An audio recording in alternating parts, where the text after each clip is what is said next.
नमस्कार, बहुत स्वागत है आपका। आप देख रहे हैं हमारी खास पेशकश कांग्रेस में बगावत का बवंडर। जी हां, देश की सबसे बड़ी पार्टी, सबसे पुरानी पार्टी में सबसे बड़ी बगावत के बाद हर किसी के मन में बस यही सवाल है कि क्या कांग्रेस टूट जाएगी, क्या बागी नया मोर्चा बना लेंगे, कांग्रेस में क्या होने वाला है।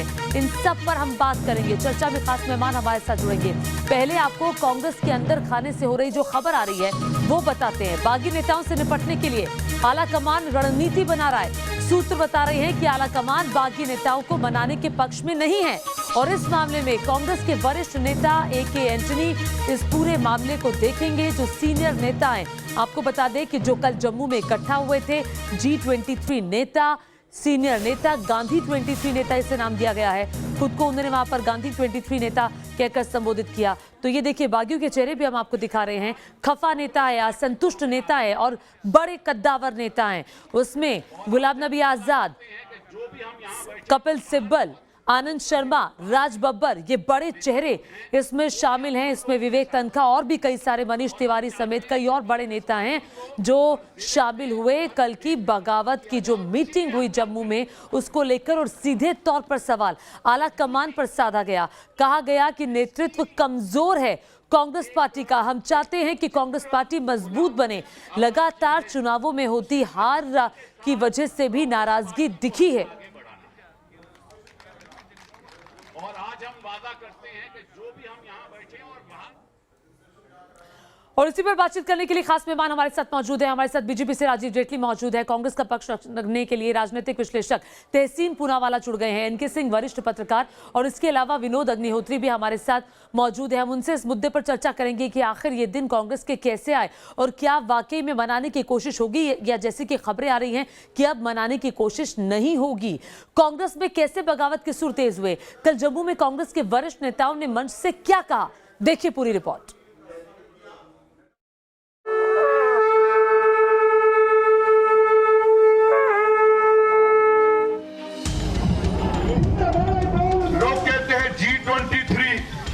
मैं कहता हूं गांधी 23।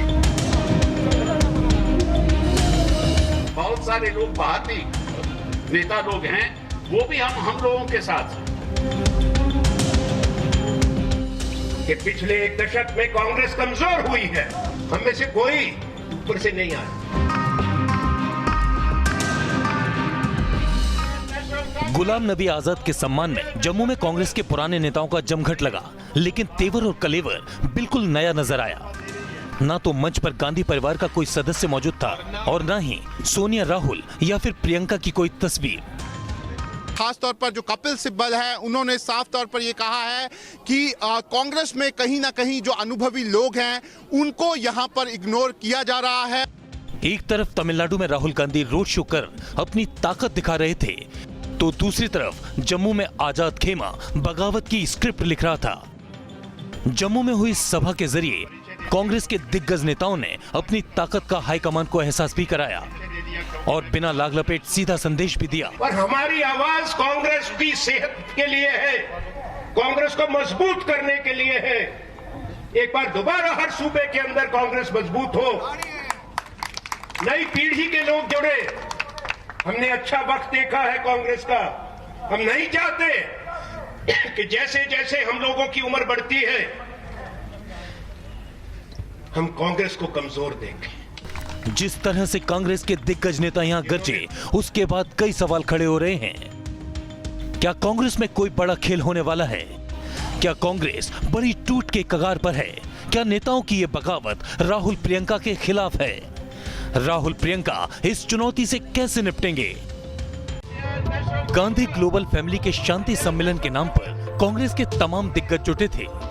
मंच पर देखिए गुलाम नबी आजाद, भूपेंद्र सिंह हुड्डा, आनंद शर्मा, मनीष तिवारी, कपिल सिब्बल, राज बब्बर और विवेक तनखा मौजूद हैं।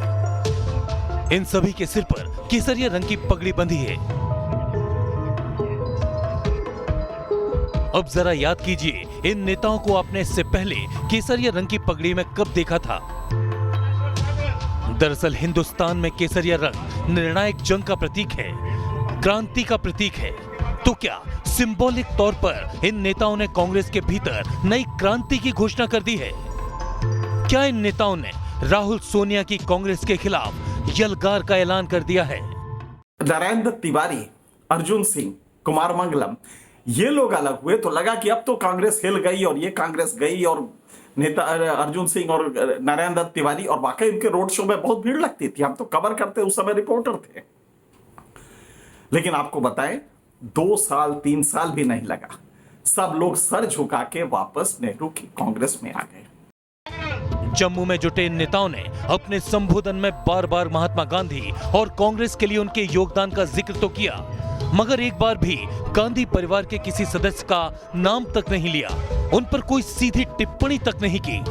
लोग कहते हैं G23, मैं कहता हूं गांधी 23। महात्मा गांधी इस देश का आईन बना, संविधान बना, आज उसको लेकर चलने के लिए कांग्रेस के लोग मजबूती के साथ तैयार हैं। हम क्यों यहाँ इकट्ठा हुए? सच्चाई तो ये है कि कांग्रेस पार्टी हमें कमजोर होती दिख रही और इसलिए हम यहाँ इकट्ठा हुए हैं। जो खुशकिस्मती है वो ये है कि हम गांधी जी की छत्र छाया में ये बात आपके सामने रख रहे हैं। कांग्रेस के दिग्गजों ने अपने संबोधन में ये साफ कर दिया कि उनका G23 ग्रुप ही गांधी के आदर्शों पर चलने वाली असली कांग्रेस है। संदेश साफ रहा, आजाद कैंप को अब सोनिया गांधी की कांग्रेस गंवारा नहीं है। गुलाम नबी आजाद ने साफ कर दिया वो राज्यसभा से रिटायर हुए हैं, लेकिन राजनीति अभी बाकी है। और देखिए, जम्मू में हुई कल की मीटिंग के बाद सवाल फिर से उठ रहा है कि क्या कांग्रेस एक बार फिर से टूट की कगार पर है, क्या दो फाड़ हो जाएगी। इस वक्त एक बड़ी खबर आ रही है, असंतुष्टों के एक्शन से कांग्रेस में खलबली मच गई है। सोनिया गांधी ने बीती रात अशोक गहलोत से मुलाकात की है और बागियों से निपटने के लिए आला कमान ने बाकायदा रणनीति बनाई है। सूत्रों के हवाले से इस वक्त ये बड़ी जानकारी आ रही है कि बागियों से निपटने के लिए जो कांग्रेस का शीर्ष नेतृत्व है, आला कमान है, उन्होंने बड़ी रणनीति बनाई है। और इसी पर बातचीत करने के लिए मोहित दुबे न्यूज नेशन संवाददाता और जानकारी के साथ जुड़ रहे हैं। मोहित, क्या जानकारी आ रही है, क्या मनाएंगे या नहीं?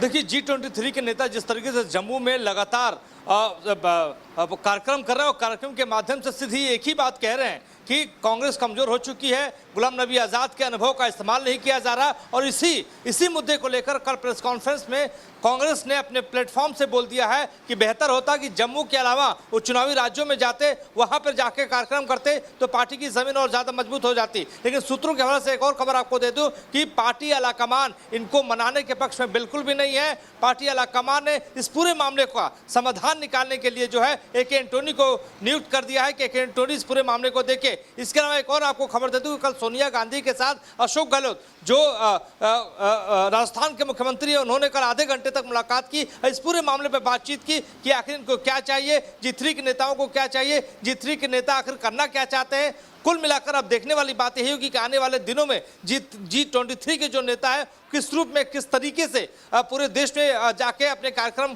को करते हैं। क्योंकि कपिल सिब्बल ने सीधे तौर पे बात कही है कि पूरे देश में G23 के नेता जाएंगे, वहां पर सम्मेलन करेंगे, कांग्रेस को मजबूत करने की कोशिश करेंगे। देखिए, कांग्रेस में फूट कोई पहली फूट नहीं है, इससे पहले भी कई बगावतें हुई हैं। और इसी पर मोहित हम चर्चा भी कर रहे हैं, हमारे साथ वरिष्ठ पत्रकार भी मौजूद है, हमारे साथ राजनीतिक विश्लेषक तहसीन पूलावाला मौजूद है, राजीव जेटली मौजूद है बीजेपी से। तहसीन, में सीधे सवाल आपसे ही पूछूंगी, चूंकि आज आपसे ज्यादा सवाल होंगे, बात ही कुछ ऐसी है, तो सवाल सबसे बड़ा ये खड़ा होता है कि ये नौबत क्यों आई और क्या अब कांग्रेस आला कमान इस मूड में है कि इनको इनके हाल पर छोड़ दिया जाएगा, मनाएंगे नहीं G23 नेताओं को? देखिए, 2-3 चीज मैं बता दूं आपको। कांग्रेस में एक पहले से कल्चर रहा है, एक बहुत पुरानी पार्टी, देश की सबसे पुरानी पार्टी है, कि हमेशा डिफरेंसेस ऑफ ओपिनियन रहते हैं और इसे सेलिब्रेट किया जाता है। आपको याद होगा, मैं ज्यादा डिटेल में होगा, नेहरू जी और गांधी जी में डिफरेंसेस ऑफ ओपिनियन थे। नेहरू जी पूर्ण स्वराज चाहते थे, गांधी जी के खिलाफ थे। आप जानते हो 1937 में गांधी जी और नेहरू जी के बीच में वापस डिफरेंसेस ऑफ ओपिनियन थे। नेहरू जी ने कहा था कि सुभाष चंद्र बोस चुनाव जीत गए, उनको बनना चाहिए प्रेसिडेंट, और गांधी जी अपने प्रत्याशी को बनाना चाहते थे। डिफरेंसेस ऑफ ओपिनियन थे, इसे सेलिब्रेट करते हैं कांग्रेस के। इसमें ये आरएसएस या बीजेपी की तरह नहीं है। आपके पास विजुअल्स हो गए, आपकी अगर चैनल प्ले कर सकते हैं विजुअल्स, जब आदरणीय नड्डा साहब जो बीजेपी के अध्यक्ष है, वो चलकर जा रहे थे कार्यकर्ताओं को हाथ मिलाने के मोदी जी और अमित शाह जी के साथ, कैसे अमित शाह जी ने उनको घेरा और उनको धक्का मारते हटा दिया। तहसीन, आप क्या जवाब दे रहे हैं? ये वक्त जब बुरा वक्त चल रहा होता है ना तहसीन, तो ऐसे मुट्ठी बंद होनी चाहिए, सब नेता साथ होने चाहिए लड़ने के लिए। यहाँ सब बिखरे हुए हैं, क्या ये ऐसा वक्त है कि आप बिखराव वाला वक्त है क्या? या फिर एक साथ जब चुनाव के लिए तमिलनाडु में राहुल गांधी है, क्या साथ देने के लिए इन G23 के नेताओं को वहां नहीं जाना चाहिए था? तो ये साथ रहने का वक्त है या अलग होने का? जी, मैं अपनी बात समाप्त कर दूं, आपने बीच में रोका क्योंकि मैंने मोदी जी पे टिप्पणी की। मैं समझता हूँ ये बात, पर डरना नहीं है। नहीं तो मोदी जी, तो सुन लीजिए, मैं संक्षेप में बोलता हूँ। मोदी जी के सामने अडवाणी जी साहब हाथ जोड़कर खड़े, विजुअल दिखा देना, और मोदी जी उनकी तरफ देखते भी नहीं, और वो भी विजुअल दिखा देना कि बगावत, सो कॉल्ड बगावत के बाद राहुल गांधी जी कैसे आजाद साहब के लिए रुकते हैं, उनको साथ में लेके जाते। अब आपके प्रश्न का उत्तर देता हूँ, क्योंकि सब चीज बोलना जरूरी होता है। वो विजुअल दिखाते नहीं आप लोग, बट सब चीज बोलना जरूरी होता है। देखिए, आजाद साहब, आनंद शर्मा साहब और सभी नेताओं किसने रोका है आज 5 राज्यों में जो चुनाव हो रहे, 5 सूबों में, वहां जाकर कैंपेनिंग करने की? इसलिए रोका है। मैं ना कांग्रेस का मेंबर हूं, ना मैं कांग्रेस का कार्यकर्ता हूं, मैं सिर्फ एक समर्थक हूं। लेकिन समर्थक के रूप से परसों मेरी स्पीच बहुत वायरल हुई थी। मैं 2 बार गाजीपुर गया हूं, मैं टिकरी गया हूं, मैंने बिहार में कैंपेनिंग किया, मैंने काम किया। आपको काम करना है ना पार्टी के लिए। आप वर्षों तक आप एक कमेटी में थे, तब आपने कहा कि मुझे पार्टी में अंदरूनी चुनाव होने चाहिए। आप वर्षों तक मंत्री थे, तब आपने क्या क्या पार्टी को मजबूत करने के लिए? उदाहरण के तौर पे उत्तर प्रदेश, तमिलनाडु, आप इसके जनरल सेक्रेटरी इंचार्ज थे, वहां पर आज संगठन कमजोर है। आपकी जिम्मेदारी क्या थी, क्या है, हम नहीं पूछेंगे। लेकिन जहां तक सवाल है, मैं अपनी बात समाप्त करता हूं इस चीज से।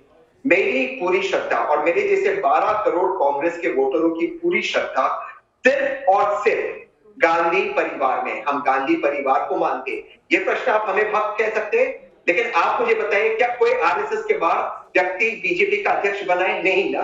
हमारी श्रद्धा गांधी परिवार में, जिसने देश के लिए बलिदान दिया है। ठीक है, आपने अपनी बात रखी, लेकिन मेरे सवाल का जवाब नहीं दिया। आपने अपनी बात रखी, मेरे सवाल का जवाब नहीं दिया। आपने भरपूर, मैंने आपको पूरा वक्त दिया। मैं आपके पास फिर से लौटूंगी और फिर चाहूंगी कि आप मेरे सवाल का जवाब दे। लेकिन इस बीच एक खबर मैं बता दूं, कांग्रेस में फूट की आहट पर सियासी बयानबाजी का दौर भी चल निकला है। आपको सुनवाते हैं इस पूरे मामले पर बीजेपी और कांग्रेस का क्या कहना है। क्या ये मीटिंग आपने पार्टी को मन से क्रिटिसाइज करने के लिए रखी थी और इस वक्त रखी थी? मुझे लगता है हम लोग बहुत बिगनर्स हैं, लेकिन ये तो हमें भी समझ आ रहा है कि उस मन से महंगाई की बात होनी चाहिए थी, बेरोजगारी की बात होनी चाहिए थी। तो मुझे तो कुछ ऐसे षड्यंत्र की बू आ रही है, और मुझे बहुत अफसोस हो रहा है कि गुलाम नबी साहब, कपिल सिब्बल साहब, राज बब्बर जैसे वरिष्ठ नेतागण, जिनसे हम लोगों को सीखना चाहिए, आप जिस तरह की बातें कर रहे हैं और कहा जा रहा है कि गुलाम नबी साहब ने क्या नहीं किया, कपिल सिब्बल साहब ने क्या नहीं किया, मैं तो कहूँगी कि भाई आप यूथ प्रेसिडेंट बने, कैबिनेट मिनिस्टर बने, बार बार आपको राज्यसभा मिली। मुझे लगता है इससे ज़्यादा पार्टी आपको क्या दे सकती है। राहुल गांधी जी की पार्टी में खुद ही लोकतंत्र नहीं है। वहां एक परिवार में आप पैदा होते हैं, उस परिवार के आधार पे आप वहां के वरिष्ठ नेता बन जाते हैं, और इसी मॉडल के खिलाफ उन्हीं के पार्टी के वरिष्ठ नेता जो हैं कह रहे हैं बहुत हो गया है, मुक्ति दीजिए। सार और अर्थ तो यही निकल रहा है। तो देखिए, बहुत बड़ी बगावत कांग्रेस पार्टी में है। जो G23 के नेता हैं, ये बड़े कद्दावर नेता हैं, वरिष्ठ नेता हैं, बड़े बड़े पदों पर रह चुके हैं, और ऐसे में क्या ये बात लगातार नहीं उठती कि ये कांग्रेस पार्टी क्या फिर से टूट की कगार पर है? एनके सिंह साहब, मैं आपके पास आऊंगी, लेकिन राजीव जेटली, खुश तो बहुत होंगे आप, क्योंकि चाहते तो आप ही हैं, आप भी हैं, ये है कि कांग्रेस पार्टी कमजोर हो। नहीं, बिल्कुल नहीं। हम नहीं, कभी नहीं चाहते कांग्रेस पार्टी कमजोर हो। हम चाहते हैं कि एक मजबूत विपक्ष हमारे सामने जरूर हो, एक रचनात्मक भूमिका निभाए, वो हमें भी बताए कोई गलतियां अगर हमसे हुई हैं तो उसमें कैसे सुधार किया जा सकता है। हम कभी नहीं चाहेंगे कि हमारा विपक्ष कमजोर हो। लेकिन यहाँ पर तो दिक्कत थोड़ी दूसरी है। यहाँ खूंटा एक ही है, उसी खूंटे पर सबको बांध दिया जाता है। अभी भी देखिए, अगर विरोध किया भी जा रहा है तो कम से कम विरोध तो खुलकर कीजिए। बोलिए, महात्मा गांधी जी की पार्टी है, महात्मा गांधी जी जिन्होंने कहा था आजादी के बाद अब कांग्रेस नहीं रहनी चाहिए। अगर ये महात्मा गांधी जी की पार्टी क्लेम करते हैं तो भी एडजस्ट नहीं हो पाएगी बात। अगर फिर से कहते हैं कि वही खूंटा है जिस खूंटे के साथ हम सब लोग बंधे हुए हैं, तो फिर परिवर्तन किस बात का हुआ? मैं तो केवल एक बात ही कहना चाहता हूं कि बड़े वरिष्ठ नेता हैं जिन्होंने G23 किया और G23 में अपनी बात भी रखी। गुलाम नबी आजाद साहब ने कहा कि मैं वो सूरज हूं जो एक तरफ से डूबता है और दूसरी तरफ से निकलता है। ताकि सभी वरिष्ठ नेताओं ने जिस तरीके की आवाज उठाई है, उससे एक बात तो स्पष्ट हो गई कि कांग्रेस के पास अब नेतृत्व नहीं है, केंद्र में नेतृत्व विहीन हो चुकी है। और अगर राज्यों के अंदर भी बात की जाए तो राज्यों में भी उनकी स्थिति ठीक नहीं है। आप देखेंगे, शायद ये जानकारी बहुत कम होगी लोगों के पास, कि जब मुख्यमंत्री सोनिया जी जब राज कर रही थी अपनी पार्टी के ऊपर, राज तो आज भी कर रही है, लेकिन जब इनकी अपनी सरकार चल रही थी केंद्र में और राज्यों में, तब मुख्यमंत्रियों के पर अपने ही मंत्रियों ने इल्जाम लगाया था। उन्होंने अपने मंत्रियों ने कहा था कि मुख्यमंत्री शायद हिसाब पूरा नहीं दे पा रहे हैं ऊपर जाकर के। तो जब भी वो अपना हिसाब कमजोर देते थे तब उनकी पोजीशन डगमगा जाती थी। तो वैसे मध्य प्रदेश और कर्नाटक का खेल तो सभी जानते हैं राजीव जेटली जी, मैं आपके पास आऊंगी, लेकिन बड़ा सवाल तहसीन पूनावाला ये खड़ा होता है कि क्या नेतृत्व का संकट है? क्योंकि अभी तक 2019 के जो लोकसभा के चुनाव हुए उसके बाद से लगातार कोई स्थायी नेतृत्व नहीं है, कोई स्थायी अध्यक्ष अभी तक आप चुन नहीं पाए हैं। वजह क्या है इसके पीछे?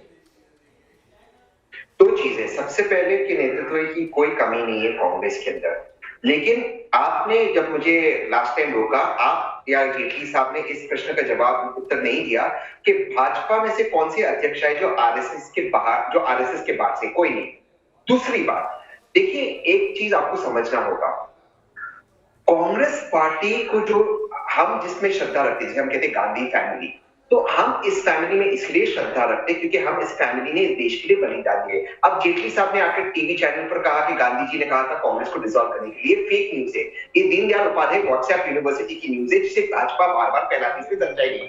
लेकिन जो वरिष्ठ नेता आज रिबेल कर रहे हैं, क्या वो अपने राज्य से, अपने सूबों से लोकसभा चुनाव जीत सकते हैं?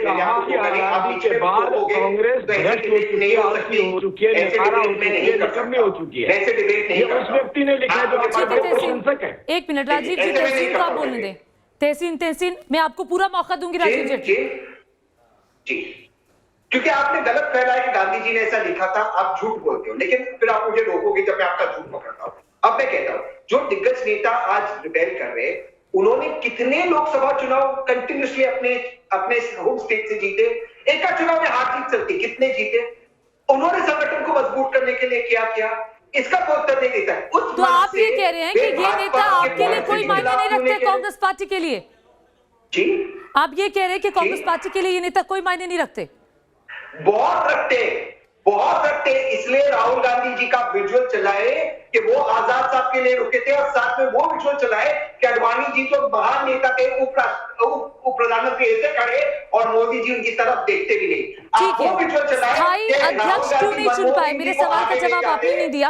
मुझे एक ब्रेक के लिए रुकना पड़ेगा तहसीन, मैं ब्रेक के बाद आपके पास वापस लौटूंगी। एनके सिंह साहब से भी मैं टिप्पणी लूंगी, एक छोटा सा ब्रेक। अभी देखिए, स्वागत है आपका। लगातार हम चर्चा कर रहे हैं कि कांग्रेस में बगावत के बवंडर की जो बात है वो आखिर क्यों आई। इस वक्त एक बड़ी खबर आ रही है, कांग्रेस के कले पर केंद्रीय मंत्री गिरिराज सिंह ने ट्वीट किया है, देश के विपरीत चलने का खामियाजा भुगत रही है कांग्रेस पार्टी।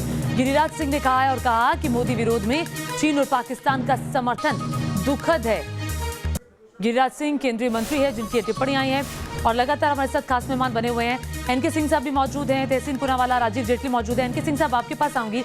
जरा ये बताइए सर, चूंकि आपने लगातार राजनीति को, कांग्रेस पार्टी की राजनीति को करीब से देखा है, आप राजनीति को बहुत बखूबी से समझते हैं, ये बताइए कि ये जो नौबत इस बार आई है, ये किस तरफ इशारा करती है कांग्रेस पार्टी की?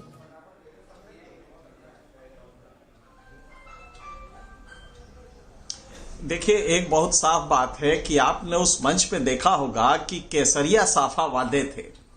केसरिया साफा, आप जानते हैं, सेफ्रनाइजेशन पूरे हिंदुस्तान का कितना बड़ा एक इशू रहा है, जिसका भाजपाईकरण कहते हैं, जिसको कि हम सेफ्रनाइजेशन कहते हैं अंग्रेजी में। आखिर ये मैसेज क्या देता है? केसरिया साफा वो गांधी को कह रहे हैं कि नहीं साहब, ये ग्रुप ऑफ 23 नहीं है, ये गांधी 23 है। मुझे याद नहीं आता कि गांधी ने अपने पॉलिटिकल जीवन में कभी केसरिया साफा बांधा हो, नेहरू ने भी नहीं बांधा था। तो ये जो मैसेज दे रहे थे वो एक धमकी थी कि अगर तुमने हमारी बात नहीं मानी या हमारे खिलाफ कोई कार्रवाई की तो बीजेपी का विकल्प है। मुझे लगता नहीं है कि कपिल सिब्बल बीजेपी में जाके बहुत खुश होंगे या गुलाम नबी आजाद बहुत खुश होंगे। तो ये जो हो रहा है ये बहुत साफ है कि एक इंडिकेशन है। लेकिन क्या कांग्रेस से हटके इनका वाकई कोई अस्तित्व है? क्या गुलाम नबी आजाद खुद कश्मीर में उतने पॉपुलर है, बाकी तो छोड़ दीजिए, क्या कपिल सिब्बल कॉर्पोरेटर का इलेक्शन जीत सकते हैं बिहार से? तो ये पैन इंडियन कैरेक्टर नहीं है इसका, और यही वजह है कि कांग्रेस का जन्म भी जब हुआ था तो वो क्या ये जो नौबत कल आई, क्या इसको रोका नहीं जा सकता था? क्योंकि अगस्त में मुझे याद है इन नेताओं की तरफ से चिट्ठी लिखी गई थी सोनिया गांधी को, उस अगस्त से लेकर अब तक काफी वक्त हो चुका है, और अब क्या इस स्थिति को रोका नहीं जा सकता था? आपको नहीं लगता आप इस स्थिति को, उनके सवालों का जवाब दे देते, आप कुछ परिवर्तन कर देते, कुछ बदलाव कर देते, स्थायी अध्यक्ष ढूंढ लेते? बड़ा परिपक्व सवाल है, मैं बहुत खुश हुआ कि आपने ये सवाल पूछा है। बिल्कुल सही आपने कहा है, प्रेजेंट लीडरशिप रेस्पॉन्ड नहीं करती है। तमाम मैसेजेस आ रहे थे, आप रसातल में जा रहे हैं, पब्लिक आपको छोड़ रही है, आइडियोलॉजिकल कमिटमेंट नहीं रह गया आपका कैडर खत्म हो गया है। ऐसे में अगर वो चीख रहे हैं, चीख के कह रहे हैं, तो आपको एक्शन लेना चाहिए। आपके मैं चाहती हूँ आपने जो सवाल उठाया उस पर तहसीन चुनाव जवाब दे। तहसीन छोटा सा जवाब दीजिएगा, ब्रेक के लिए जाना है। बिल्कुल, मैं सर से पूरी तरह से इत्तेफाक रखता हूँ कि संगठन को मजबूत करने की जरूरत है, लेकिन मेरा प्रश्न वही रहता है सर से। सर बहुत वरिष्ठ है, गुलाम नबी आजाद साहब उत्तर प्रदेश और तमिलनाडु के जनरल सेक्रेटरी इंचार्ज थे, क्या थे उन्होंने पार्टी को मजबूत करने के लिए? आनंद शर्मा जी इतने वर्ष मंत्री रहे, जो प्रधानमंत्री था वे मंत्री थे, उन्होंने क्या किया पार्टी को संगठन मजबूत करने के लिए? वो इस चीज का जवाब दे। कम से कम आज दो व्यक्ति जो मोदी जी के पॉलिसीज के खिलाफ लड़ रहे हैं, वह आदरणीय प्रियंका गांधी वाड्रा जी और आदरणीय राहुल गांधी जी, और कोई नहीं जमीन पर रुका है। इन्होंने कितनी बार कैंपेनिंग की, बिहार में कौन गया था? अब बताइए। और एक चीज बता दूं, एक सेकंड लूंगा, ये G23 नहीं रहा है, G23 में से काफी लोग इस साइड आ गए। क्या ब्लेम गेम से काम चल जाएगा? अगस्त में लिखी चिट्ठी का जवाब अगर दिया जाता, अगर जो भी उनकी बातें थी अगर उसको मान लिया जाता, या फिर स्थायी नेतृत्व ढूंढ लिया जाता, क्या गलत कहा कि स्थायी अध्यक्ष ढूंढिए? मुझे बताइए क्या गलत कहा? मैं आपके पास आऊंगी, सवाल का जवाब लूंगी, एक छोटा सा ब्रेक ले रहे हैं।